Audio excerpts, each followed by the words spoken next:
Welcome to Chris Parkin Shooting Sports. Now, most of my regular viewers will have seen I have reviewed pretty much every available CZ457 variant, or for my American fans, the CZ457 variant. Now, this is the latest range model, which means it's the laminate stock. And some of you will have seen the fact I've reviewed the range stock on the 600 model, which is the centerfire. Great stock it is, nice, big, beefy, long, stable, durable stock for the more target-oriented shooting disciplines. But let's have a look at it now on the 457 range. So, where should we start out? We've got a 20-inch 525mm cold hammer forged heavy barrel. This is a 1-inch 16-inch twist straight and it's screw cut at the front, 1/2-inch UNF for a sound moderator, muzzle brake or barrel tuner. As I said, it's cold hammer forged, but this one's also got the matched chamber. The matched chamber is seen on a few of the 457 variants, and it gives a little bit of a benefit because it's absolutely close tolerance to the CIP standard for the actual chamber dimensions for 22 LR.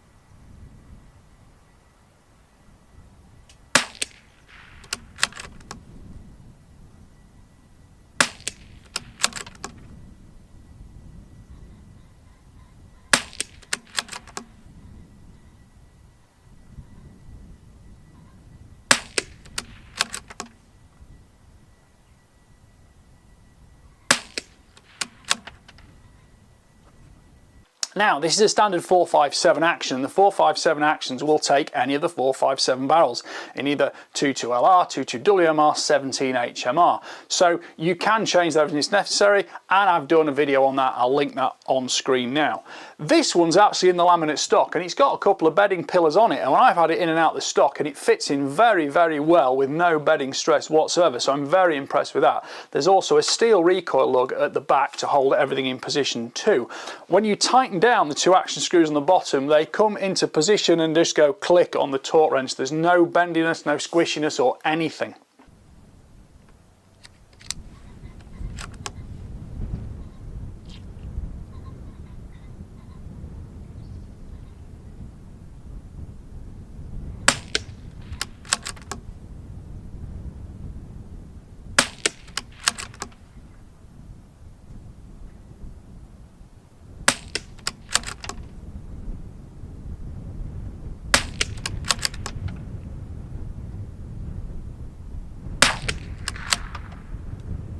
Now, like every 457, this one's got a 60-degree bolt on it. It's got a slightly different bolt knob on here. It's got scores around the outside, gives you a little bit more visual tactile reference to it. If you like the look of it, great. It's tactile, it's fast to use, and it's got 60-degree lift, so it's a very fast bolt.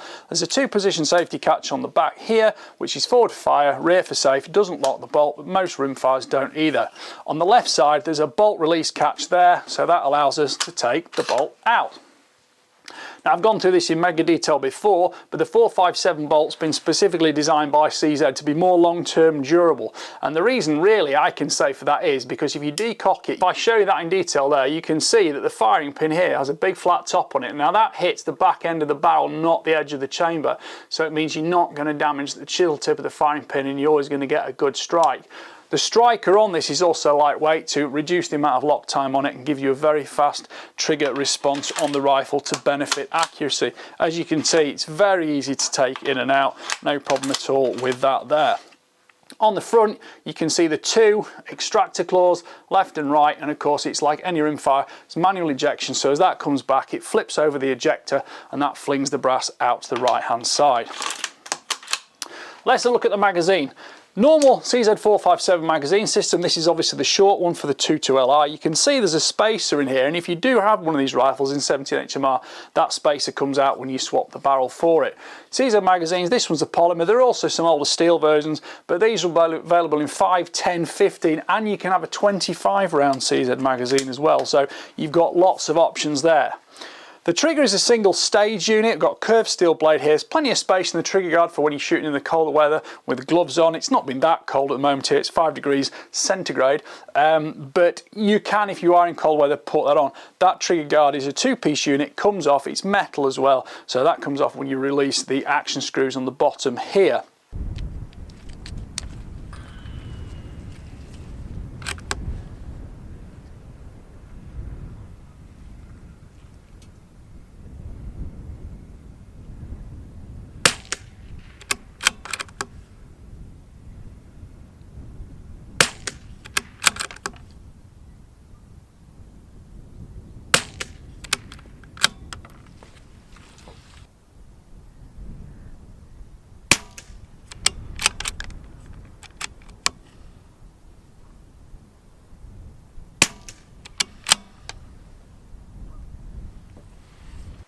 Now, the single stage trigger on mine came in weighing about 800 grams. It is adjustable, all the details are on the CZ website, but the more important factor is about this. This is a trigger made by gunsmiths and gun makers. You will be able to adjust that trigger throughout the life of the rifle as and when the component wears slightly as the rifle gets older. People say to me, oh, is the 457 more accurate than the 452? Well, fundamentally, there's a lot more variations of the 457, and the 457 action is a lot more modern. But the big difference about them both is the fact that the 457 has this latest trigger unit on it, and it is breathtakingly crisp and just far superior to the old 452 and 455 triggers. It's weight adjustable, you can use all your tools on it, and I think it's a superb reason for going for a 457 over a 452.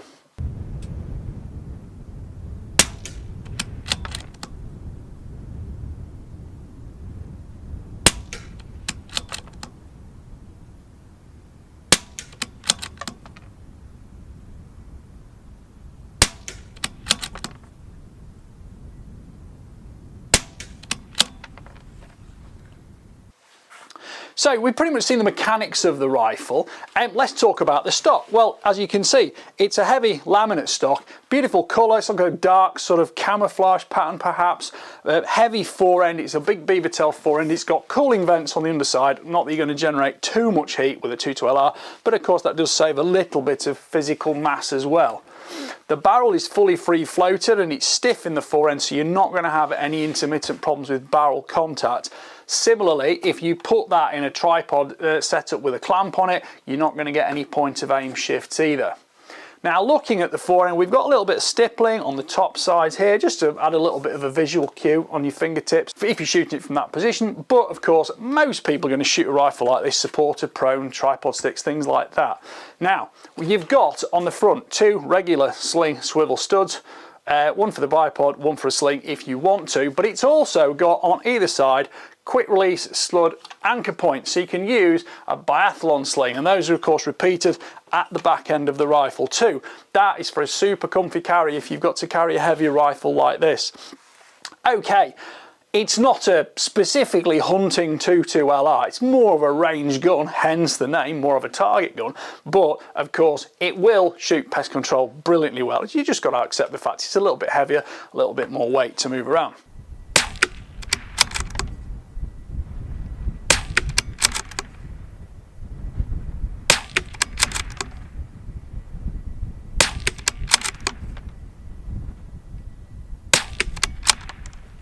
So moving backwards, looking at the grip. The grip is right-handed, it's got a palm swelling, it's very comfortable to use, and it's got beautiful stippling on it, which of course cuts into the layers of laminate and it reveals different colours, so you get a really nice 3-dimensional shape to that.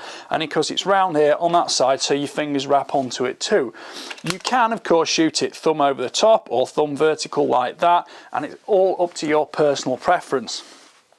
Moving backwards, on the underside here, there is a a Picatinny rail. That Picatinny rail comes with a smooth clip-on cover to make it work a little bit more easily as a bag rider if that's what you want it. I shot the rifle with a soft rear bag so I can just squeeze the bag like that, but that comes around to the next point now in the fact that this rifle's got a nice big cutout here and a butt hook in it, so you can put your hand in there, grip it into your shoulder, and it's very, very easy to support. So whether you've got 3 fingers remaining underneath there like that, or a whole fist underneath it, or you want to manipulate the bag, you've got loads of space to do that. So that is an excellent stock design. I have to say it was really, really comfortable to shoot. Of course, lots of people are going to be attracted to the adjustable cheek piece. Undo it there, it just comes up and down, pops out the top if you want it to. It's not laterally adjustable, which isn't the biggest problem in the world, because it is quite a nice slim shape, so you can actually get your face onto it and it goes under your cheekbone without displacing your jaw too much, and you've got good alignment on the scope.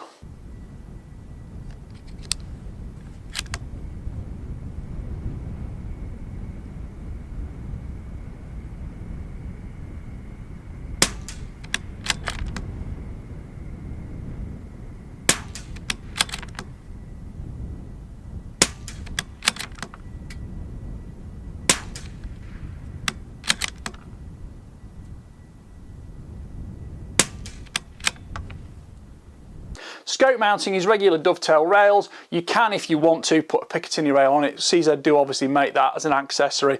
I personally would add one if I wanted to swap optics backwards and forwards, but if you're only going to put one scope on it, it doesn't make a huge amount of difference. On the back end, we've got a rubber butt pad. It's there really to cause grip into the shoulder. There's no recoil on a rifle like this, and length of pull is reasonably generous actually, coming in at 14.5 inches, which is 358 millimeters. Now that is generous for a rimfire rifle. This is definitely a grown-up sized gun. You can use this and you can shoot it with the same ergonomic layout as most larger centerfire rifles. It's not like a tiny rimfire you've got to crowd over the top of. Now the other benefit to having a decent length of pull is of course rimfire rifles are physically quite small, so a lot of scopes you put on them, especially if they've got 100mm of eye relief, you end up with the scope all the way forward, as you can pretty much see there. But the longer length of pull does mean that larger shooters with a longer neck, bigger shoulders, etc., you're not cramped in, crammed over the scope. You can still get correct eye relief, which for a target oriented gun is phenomenally important because you want to get that nice parallax free field of view.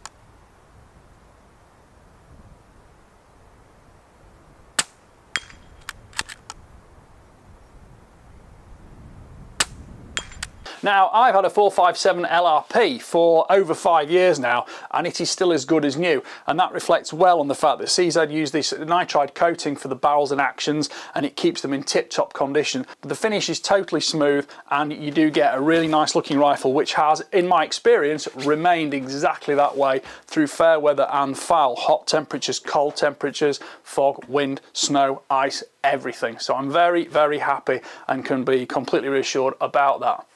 Now, of course, the 457 range is very broad. Cartridge is what you need. You might want a 17 HMR for hunting. You might want a 22LR more for hunting and for targets as well.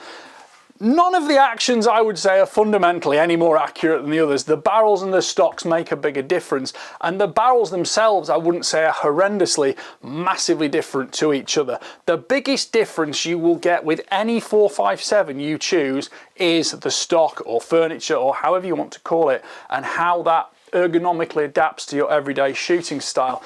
Do you want the light barrel and the light stock for hunting? I have one of those.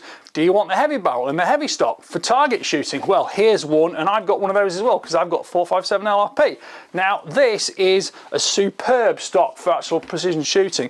I would actually say I slightly prefer this to the basic LRP stock, although I've actually changed the stock on mine. I've gone to a chassis on mine anyway.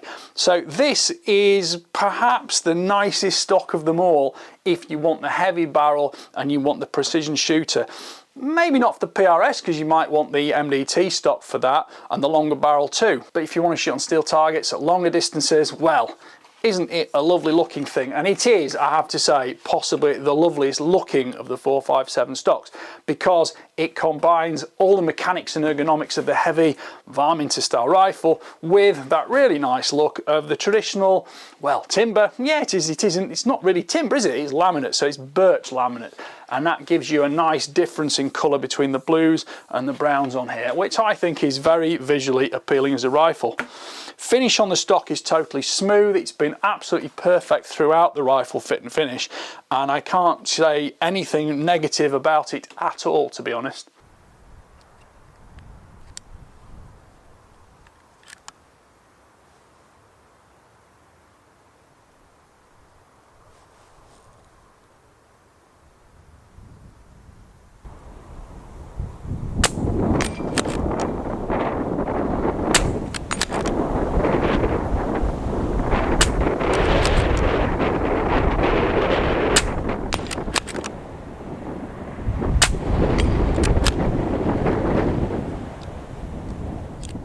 So how did it shoot? Well, I went to my standard SK standard plus ammunition, which I find works very well in all the CZ rifles. You can, of course, test every ammunition brand you want under the sun to the extent you want, and of course try and do it when it's not windy, because it's hard doing it when it's windy, but the rifle is actually guaranteed to sub MOA if you've got the right ammunition. Now, to be fair, having the right ammunition with a rimfire that's something you've got to really work on, because you've got to find the right ammunition to match it. You've got to get the best batch for the best consistency. But generally speaking, I have no problem shooting MOA or just above with one of these with pretty much any ammunition if the weather is good. So you look at some of the groups I've shot on here, you'll notice groups like that I was aiming in the centre, groups like this I was aiming on the corner of the diamond, etc. So you can see these are at 50 and 75 metres. So at 50 metres, this thing is putting dirty clusters in really in the sense of the targets. 75 metres, you know, that's great, but it was a little bit breezy for those. It was gusting about 10 to 12 miles an hour yesterday when I shot these. That's probably my best group there at longer distance. But again, I've got a little bit of vertical in that. That was quite stunning, frankly, and I would actually say that was a bit of a fluke because I managed to get 5 shots away with 0 wind. It just happened to die for a few minutes. So I'm extremely pleased with the rifle. If you want to spend more time, more ammunition, that's the joy of rimfires. They're not expensive to shoot, and of course you can experiment to your heart's content.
Overall length of the rifle is 980mm, and overall weight's not ridiculous. It's 3,700 grams. Of course, you're probably going to add up to 800 grams with a scope on that. You maybe add a bipod, probably add a moderator. Certainly in the UK, you can add a moderator, but don't forget you could put a brake on if you think there's any recoil. And I have actually had a little bit of time using barrel tuners with 22LR, and you can sometimes find a little bit of a benefit with it because, of course, unlike centerfire ammunition, you can't tune rimfire ammunition. You've got to kind of tune the barrel, and that in itself is another fun task to do when you've got your rimfire.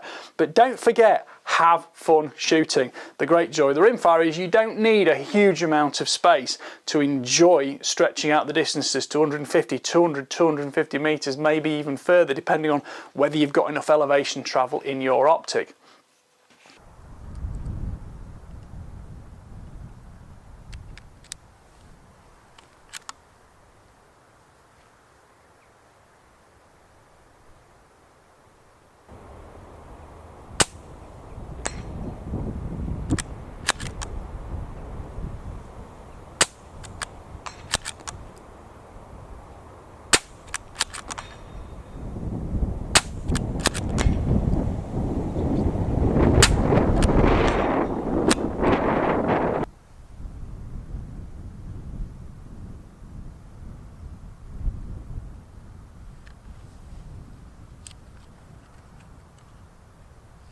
Right, well thank you for watching that review. Please don't forget to like, subscribe, comment and click the notification bell to keep track of all my regular uploads.